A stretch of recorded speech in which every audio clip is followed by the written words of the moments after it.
In order to get a graph of potential energy, we're going to have to calculate potential energy. There are many ways to organize your data here. Here's how I'm going to do it. I'm going to have an extra row that says potential energy. And I'm going to go ahead and make another row for later on. I want to get kinetic energy too. And I want rotational kinetic energy. I want that too later on.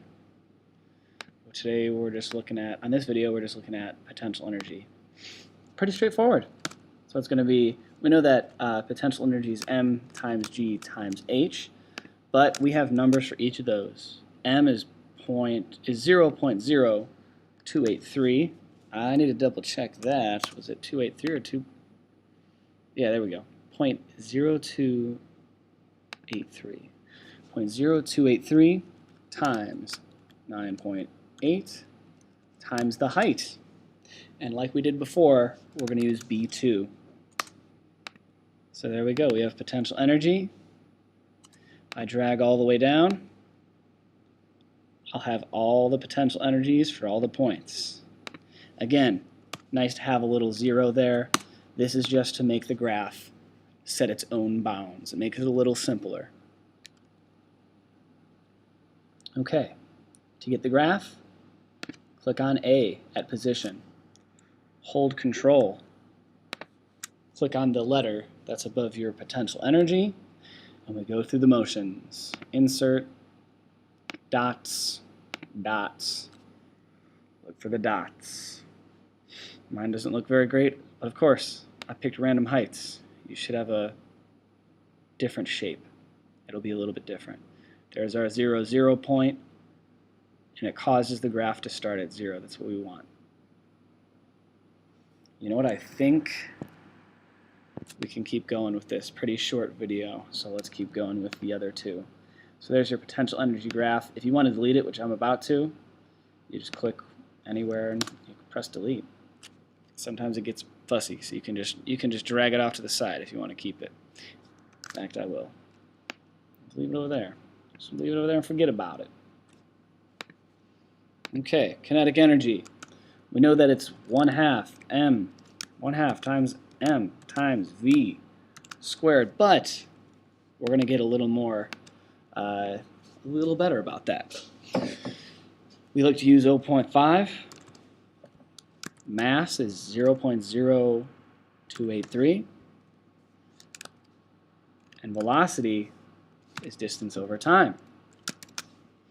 Of course, our distance is 0.019. That's the diameter of the ball. And time is going to be c2. And there's our kinetic energy. 0.5 times 0.0283. That's our mass. Times, make sure you have that parentheses, 0.019 divided by wherever your time is. Mine was at C2, so I use C2, and that's squared. Find your all black crosshair at the bottom right, drag down. Whoop. Throw a 0 at the bottom. 0 at the bottom there. I'm going to throw the 0 in for the next one too. And you're golden.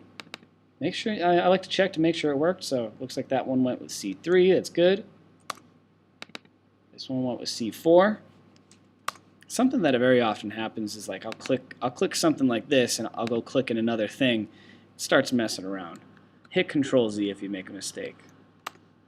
Very important tip. Hit Control Z if you ever make a mistake. I think we're okay. I might have messed something up, but I think I'm good. All right. Cool. Rotational kinetic energy. It's going to look just like this, except it'll be 0.2. So it's 0.2. That's what 1/5 is. 1/5 times m, which is 0.0283, times distance, which is 0.019, over, oh, don't close that parentheses, over C2 squared. So all in all, it's 1/5 mv squared. 0.2 times 0.0283 times 0.019 divided by C2 squared. Again, if you missed it, that caret, if you hold shift and you press 6, you'll get that caret. Find your black crosshairs at the bottom right. Drag all the way down. Throw a 0 at the bottom if you haven't already. For each of these, so we already made the graph for potential energy. It's over here. To get kinetic energy, you go position, kinetic energy, insert, scatter, bam, done. That was a little fast. So you go above position, you click the letter that's above position. For me it's A. Hold control and click the letter above kinetic energy. You go to insert, and there's your scatter button. For the last one, same thing. Click the letter, hold control, click the column at the top, go to insert, go to scatter, you're done. You're done. Finally, I have to mention once more, my graphs are ugly because I picked random numbers. You should have real numbers, so they shouldn't look this terrible.